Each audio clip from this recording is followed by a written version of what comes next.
पुस्तकें, अब अच्छी पुस्तकों का ज्ञान तो उसको होगा ना जो मतलब उस लाइन का आदमी होगा, इंटरेस्ट होगा उस चीज़ का। उस लाइन का आदमी होगा। हाँ।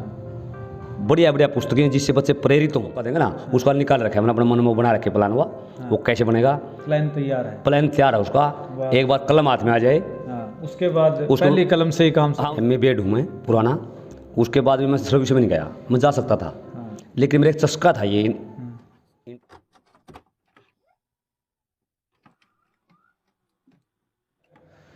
नमस्कार सभी साथियों को, मैं आपका दोस्त आरजे विनय दहिया, हरियाणा भूमि न्यूज़ में आपका स्वागत है। अभी बैठे हैं गांव दालेमवाड़ा के अंदर, हमारे साथ बैठे हैं रमेश मास्टर जी।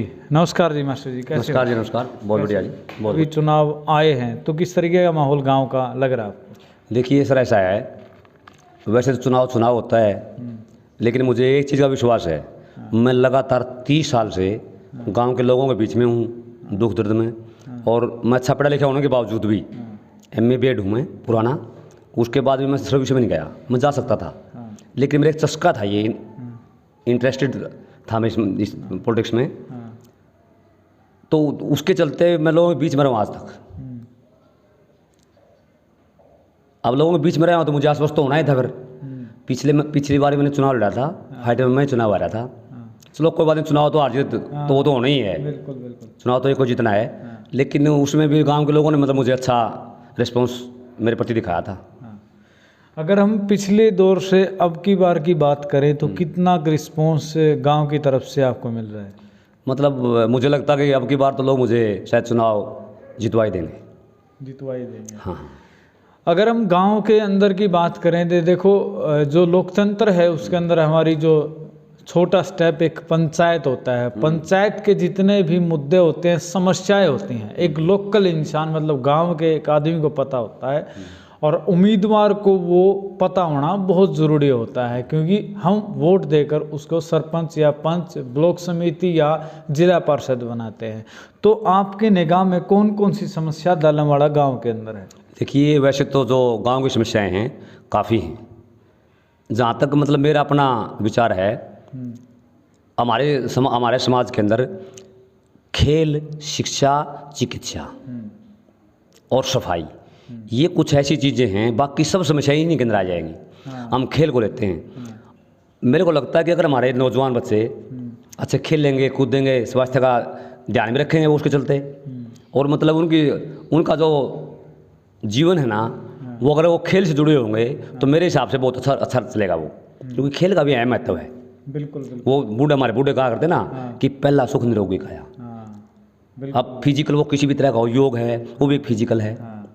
ये भी मतलब इसको ये मानो कि स्पोर्ट्स से कनेक्टेड है। अब जैसे मतलब हम चाहते हैं कि बच्चों को खेलने कूदने के लिए गांव में एक बढ़िया स्टेडियम हो। हाँ, उसमें एक दिक्कत आती है, हमारे पास गांव के नज़दीक ज़मीन नहीं है, समझाते कि पंचायती ज़मीन नहीं है। पंचायती ज़मीन नहीं? हाँ, लेकिन कोई बात नहीं, उसका भी सोल्यूशन हाँ कोई बात निकाल रखा है मैंने, अगर लोग मुझे मौका देंगे ना, उसका निकाल रखा है मैंने अपने मन में बना रखे प्लान हुआ।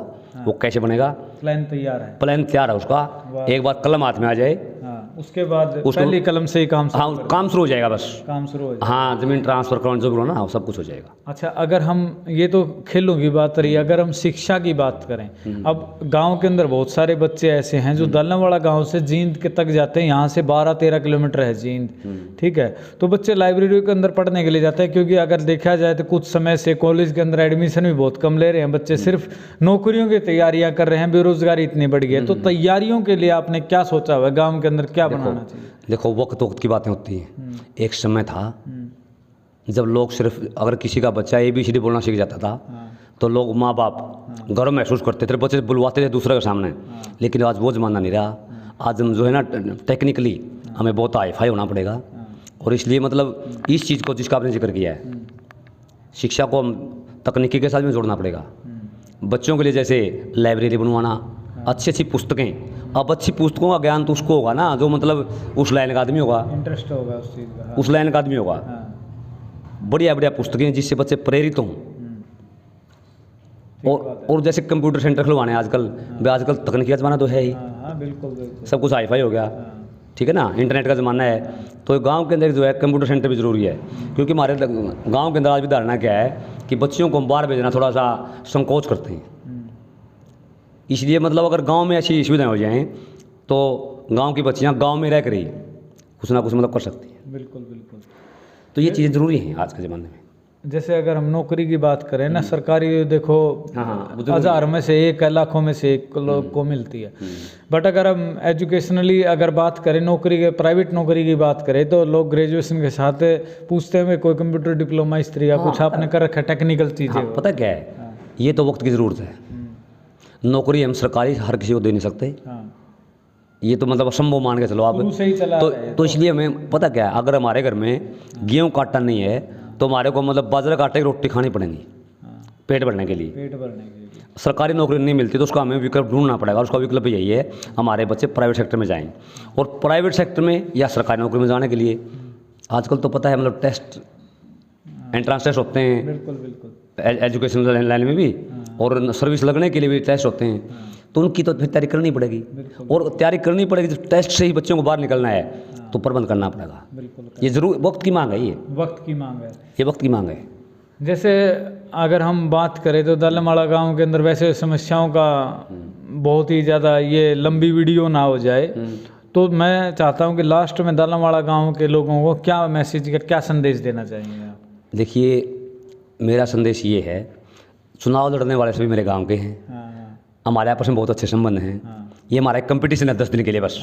जिसको 10 वोट ज़्यादा मिल गए वो चुनाव जीत गया, जिसको 10 वोट कम मिल गए वो चुनाव हार गया। लेकिन बड़ी बात है, सरपंच कोई बने, पंचायत मेंबर कोई बने, पंचायत का गठन हो जाएगा, उसके बाद गांव को आगे बढ़ाने की जो जिम्मेवारी है ना, वो अकेली सरपंच और उसके पंचों की नहीं है, वो हर नागरिक की बनती है। और वहाँ में सूझबूझ का परिचय तो देख देना होगा। पिछली बार मैं चुनाव हार गया, काउंटिंग के बाद मुझे भी कहा भाई 2 शब्द आप भी कहिए। मैंने स्पष्ट कहा, देखिए जनता जनार्दन का फैसला सिर माथ है, लेकिन जो पंचायत का गठन हुआ है, जिस जगदीश सरपंच के खिलाफ मैं चुनाव आ रहा हूँ, इस भाई को मैं ये मन से कहता हूँ, अगर मेरी कहीं जरूरत पड़े गांव के विकास के लिए, फ़ोन पर खड़ा पाऊँगा, क्योंकि वो हमारी जिम्मेवारी सबकी बनती है। गांव को आखिर पंचायत का गठन मतलब गांव को विकास के लिए होता है, विकास के लिए होता है। बिल्कुल, वो विकास कैसे भी कर ले, विकास के लिए होता है। हाँ हाँ हाँ, बिल्कुल बिल्कुल। ये मास्टर जी के बहुत उत्तम और उच्चतर विचार लगे मुझे कि भाई गांव का विकास करवाने के लिए पंचायत के अंदर हारे या जीतें, लेकिन विकास करवाना प्रथम कार्य रहेगा गांव का। और देखो दोस्तों, मेरा ये मानना है कि भाईचारे को कायम रखें, और मिलते हैं ऐसे ही प्यारी सी वीडियो के अंदर। वीडियो को ज़्यादा शेयर कर देना। मिलते हैं नेक्स्ट वीडियो में।